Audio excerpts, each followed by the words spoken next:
What's going on, everyone? My name is Dylan Lundgren. I'm an addiction recovery advocate and speaker. And it is my mission to help increase engagement in the recovery process and improve long-term outcomes. This is important to me because I've been in this field, the addiction treatment field, and in personal recovery for over 15 years. And during this time, I've noticed the relapse and overdose rate rise and the long-term recovery rate drop. And I'm tired of it, and I know some of you are too. So I want to put information out there, tools, resources, inspirational stories, content that can help shift this culture of despair into one of hope. That's my mission, that's my purpose, that's my rant. And if you're with me, then please follow me on my YouTube channel or my other social media outlets, and we can help do this together. What I'm going to talk about today is something called cognitive dissonance. Cognitive dissonance is the disconnection between our inner and outer realities. What this basically means is reality happens, we filter it through our own beliefs, opinions, thoughts, experiences, and that's that. Unless the filter is faulty. For example, when I was still using drugs, and it escalated and escalated and escalated. It got to the point where I was telling myself, oh, I'll just do this one more time. Yeah, okay. Despite the fact I couldn't just do it one more time. I would do it 1,000 more times. Oh, I'll just have one. I couldn't have just one. I'd have 10. Oh, well, I won't get in trouble. Well, I'd end up in jail. And it continued to happen that way and escalate that way. There was a disconnection between how I was choosing to view reality and what was actually happening in reality. That's cognitive dissonance, and it creates stress.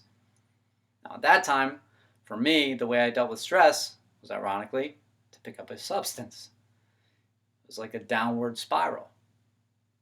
When this cognitive dissonance shows up in a treatment culture or treatment community, it also creates stress.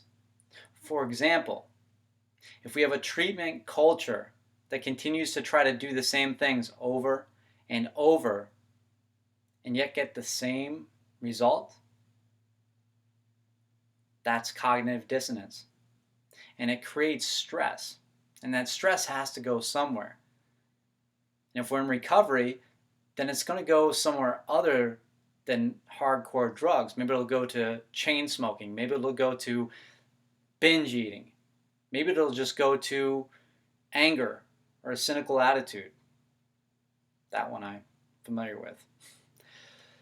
So there's a way that it manifests, but this can be traced back to a disconnection between what we're feeling like internally and what's happening externally. It's not congruent. It's not congruent. I'm a big fan of trying to create a fun, healthy, sober culture. Not to be perfect, not to aim to be a saint, but rather to bring some inputs in that are more aligned with a recovery lifestyle. So if you're asking, well, how do we shift this cognitive dissonance? Right? So if we're in a treatment culture and there's, for example, everyone's chain smoking, right? Well, that's aligned with the potential for relapse. It's not going to say someone's definitely going to relapse, but it's to say that the more we bring that in, the more likely it is to affect the outcomes in a negative way.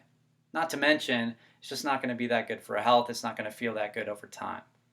And let's say that we also bring in a bunch of violent media. Now, I've watched horror movies. I still do occasionally. Once again, this isn't about being a saint. This is about taking a clear look at culture and how it affects individuals and staff and outcomes. So if we have this violent media, that's been shown to increase stress, anger, not to mention, it has also been shown to, especially in kids, that they'll model that behavior. Not explicitly, but they'll start to model some of the traits of that behavior. And if we bring that in, how do you think that's going to affect the culture? Not to mention that stress and anger can be a trigger for relapse. So when we continue to create these cultures, and yet on some level, especially as individuals in recovery, or even professionals who've been in the field a long time, we know that's not congruent with where we're headed or what we want to create, and yet we continue to offer that, we continue to create the context for that, it creates cognitive dissonance. It creates stress, and we need an outlet for that stress. And it's a downward spiral, because what happens is the outlet for that stress becomes another behavior that we're modeling that we don't want anybody to do either. Chain smoking, cynical attitude, anger, binge eating, etc. Once again, this isn't about trying to be a saint. We all have things we're working on, myself included. So what is the answer then? I believe the answer is to take a look at long-term outcomes and to start to trace those back, link those back to how can we integrate those into a treatment culture. For example, I'm always talking about meditation and yoga.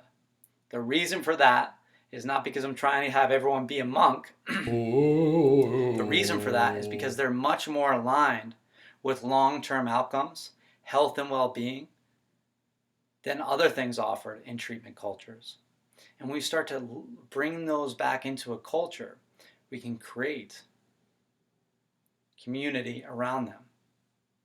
And that, by osmosis, can begin to affect positively and kind of disintegrate some of this cognitive dissonance. I hope that makes sense. It does to me, and I hope it does to you. I'd like to hear your thoughts. So if you want to comment in the video below, that would be great. If this content interests you, subscribe, and we'll see you soon.